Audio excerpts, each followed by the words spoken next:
This is the Barbados Today morning news for Thursday, September 7th. Thank you for joining us. I am Mary-Claire Williams. Antigua's Prime Minister Gaston Brown has been giving a clear picture of the level of devastation caused on sister island Barbuda by the powerful Hurricane Irma. One person died and the housing stock was decimated. Brown spoke to reporters in St. John's after touring the island by air yesterday. He says the death occurred when a mother and child were trying to escape a damaged building.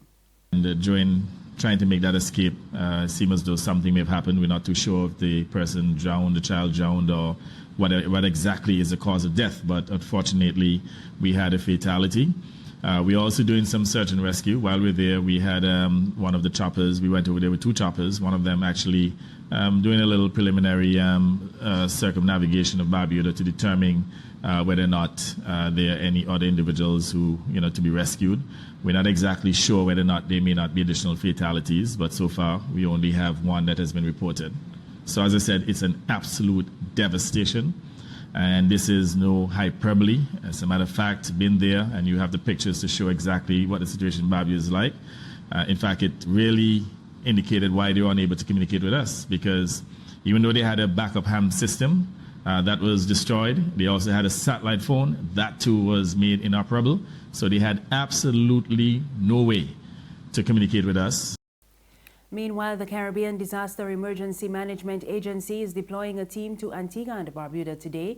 Executive Director Ronald Jackson says they will also be visiting the most affected CDMA member states to conduct a critical needs assessment.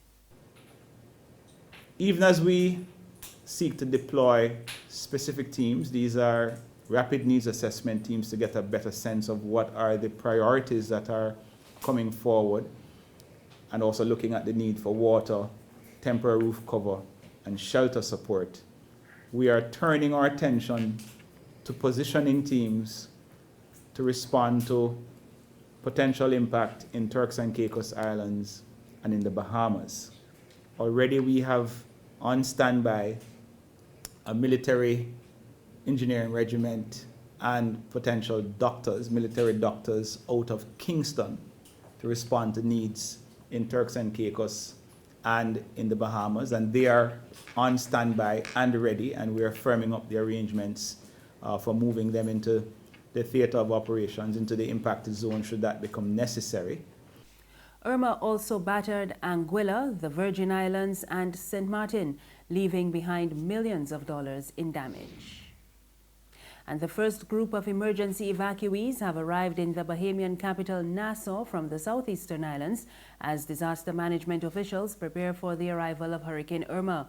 It is the first time an air evacuation has been ordered for the country. And opposition leader Philip Davis appealed to residents in the vulnerable areas to heed the calls to seek shelter.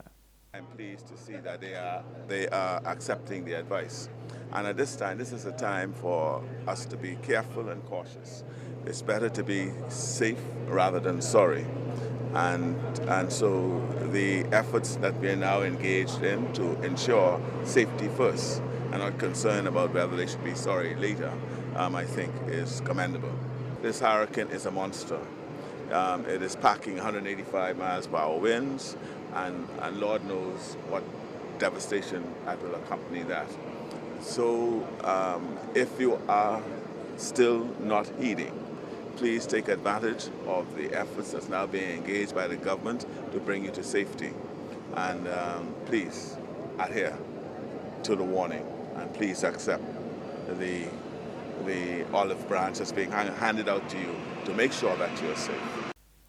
With winds of 185 miles per hour, Hurricane Irma is the most powerful storm on record to date, and Barbados is counting itself among the fortunate ones to have escaped its fury. But regional disaster management consultant Roy Ward says the island would be able to survive Irma, but there would have been substantial infrastructural damage. He told Barbados Today there are several lessons to be learned from the experience of the other islands. Our true lesson is not to let people build within 100 feet of our shoreline. That is still going on. Until those things change, we will always have damage. If you allow people to build houses in the flood zone, and then you get 7-8 inches of rain, the rain floods, you get a flash flood, and the water comes from the front door, goes out the back door, and takes the occupants with it, That could have been avoided if the house was not in the flood zone. You have multi-million-dollar houses on the beaches. A system like Irma comes along, puts 15 feet of salt water through the front door and drowns the individuals inside. Whose fault? Government. Because they allowed individuals to build along the shoreline. That needs to stop. The only way you can reduce damage is not by putting yourself in a position where you will get damaged. So that is a lesson that is still not being learned. The Andrews, all of these storms that have had serious shoreline damage is a direct result of government, of planning, of urban development, allowing these buildings to be put within 100 feet of the shoreline. And until you move them, you will always have damage. That is a lesson that is still to be learned. And the Leeward Islands are monitoring the progress of Hurricane Jose, which is on the heels of Hurricane Irma. It is moving towards the west-northwest near 16 miles per hour, and this motion is expected to continue for the next couple days. The National Hurricane Center says Jose is packing winds of 75 miles per hour with higher gusts and is expected to become a major hurricane on Friday.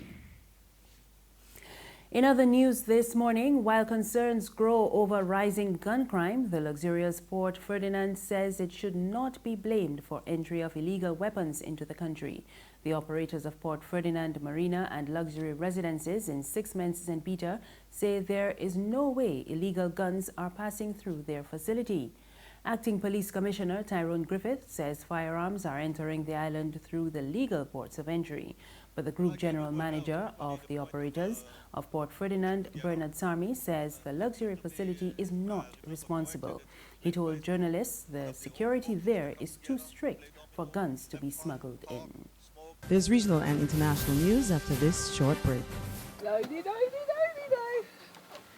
Morning, Miss Oh yeah. Morning! You again? So you're washing cars now?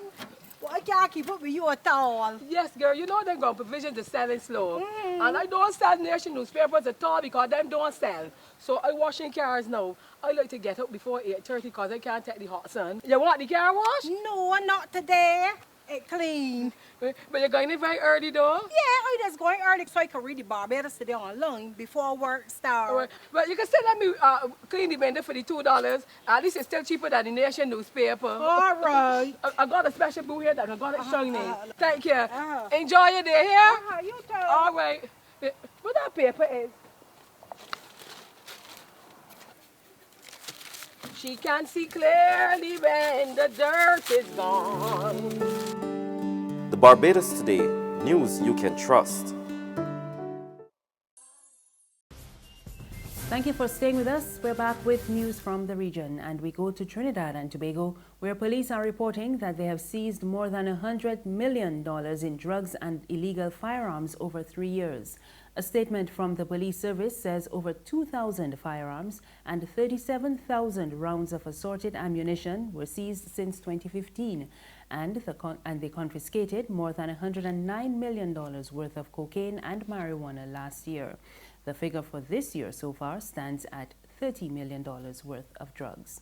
The lawmen say there has been a reduction in drug supply due to the work of several state agencies. And finally, Pope Francis has arrived in Colombia for a 5-day visit. It is hoped that his stay will help unite a nation which has been divided by a peace deal that ended a 5-decade war with the Marxist FARC rebels. Pope Francis arrived on board an Alitalia flight at the Catam military air base in Bogota. He headed to the Vatican embassy after being greeted by President Juan Manuel Santos. That's news this morning. For more, you can log on to our website, www.barbadostoday.bb. You can also subscribe to our e-paper, email updates, and like us on Facebook. You can find us on Izumi Media in bus terminals and on Screenplay at supermarkets and gas stations near you. We're also on Mix 96.9 FM. I am Mary Claire Williams. Have a good morning.